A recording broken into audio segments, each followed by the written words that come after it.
الحمدللہ وحدہ والصلاة والسلام علی من لا نبی بعدہ۔ محترم سامعین، غیر مقلدین حضرات جو اپنے آپ کو اہل حدیث کہتے ہیں، جن کا احادیث مبارکہ کے متعلق یہ دعویٰ ہوتا ہے کہ جی انہوں نے تحقیق کی ہے، یعنی احادیث مبارکہ کے متعلق تحقیق کا دعویٰ کرتے ہیں، تو آج اہل حدیث حضرات کے علماء کی تحقیق سامعین احادیث مبارکہ کے متعلق آپ کے سامنے رکھوں گا کہ کس طریقے سے سامعین انہوں نے اپنی تحقیق کی بنیاد پر بخاری و مسلم کی احادیث مبارکہ کو ضعیف قرار دیا ہے۔ اور یہ بات سامعین میری نہیں ہے، بلکہ خود اہل حدیث علماء کو بھی تسلیم ہے۔ آپ یہ دیکھ لیجئے سامعین، ہے اس پر آپ کے سامنے یہ پہلا حوالہ ہے۔ یہ کتاب ہے سامعین حدیث اور اہل تقلید بجواب حدیث اور اہل حدیث، اس کی جلد اول ہے۔ اس پر یہ دیکھ لیجئے تقریض ہے حافظ زبیر علی زئی صاحب کی، صفحہ 13 ہے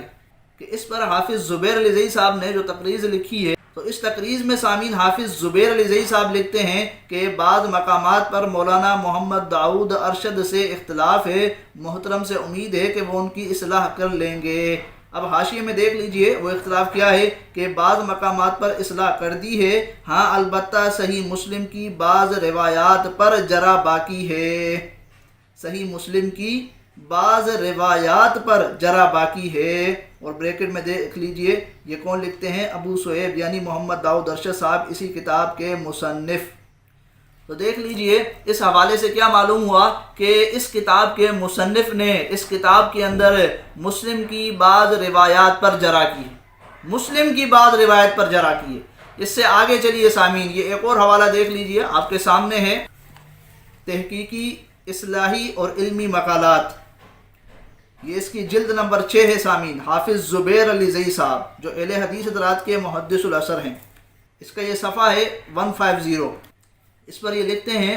کہ صحیح مسلم کی بسم اللہ بالسر والی حدیث کو معلول یعنی ضعیف قرار دینے والے عبدالرزاق دل صاحب،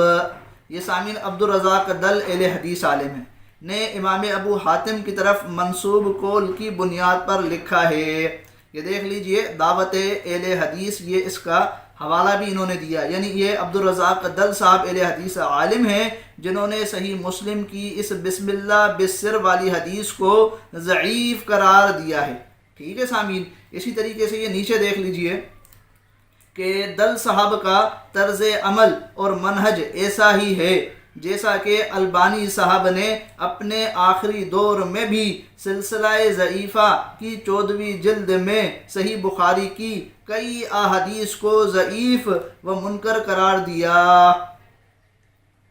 صحیح بخاری کی کئی احادیث کو سامعین ضعیف و منکر قرار دیا، کس نے؟ علامہ ناصر الدین البانی صاحب نے، جن کی تحقیق پر آج اہل حدیث حضرات چلتے ہیں سامعین، کہ انہی کی تحقیق کی بنیاد پر یہ لوگ حدیث کو صحیح اور ضعیف کہتے ہیں، اور یہی البانی صاحب جن کو خود اسی اہل حدیث عالم حافظ زبیر علی زئی صاحب نے مختلف القابات سے بھی نوازا ہے سامعین، اور ان کو مختلف القابات سے نوازا جاتا ہے اہل حدیث جماعت کے اندر سامعین، انہوں نے کیا کیا ہے؟ صحیح بخاری کی کئی احادیث کو ضعیف و منکر قرار دیا۔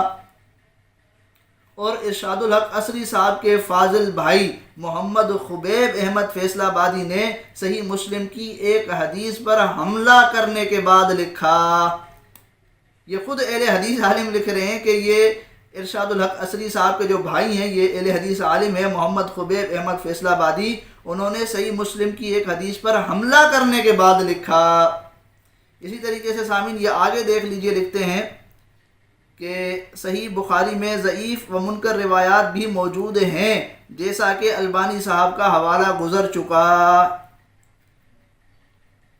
صحیح مسلم میں ضعیف و معلول روایات بھی موجود ہیں جیسا کہ خبیب اور عبدالرزاق دل صاحب کی نرالی تحقیقات ہیں۔ تو دیکھ لیجئے سامعین، یہ میں نے آپ کے سامنے چند حوالے رکھے کہ اہل حدیث عالم کو خود تسلیم ہے کہ کس طریقے سے اہل حدیث علماء نے اپنی خود ساختہ تحقیق کی بنیاد پر بخاری کی کئی احادیث مبارکہ کو ضعیف و منکر بنا دیا، مسلم کی حدیث پر حملہ کیا، مسلم کی حدیث کو ضعیف بنانے کی کوشش کی۔ اس لیے سامعین کہا جاتا ہے کہ غیر مقلدین حضرات جن کو اہل حدیث بھی کہا جاتا ہے، ان کی حدیث کی تحقیق کے پیچھے نہ لگا جائے، وگرنہ یہ حضرات آپ کو کہاں سے کہاں پہنچا دیں گے۔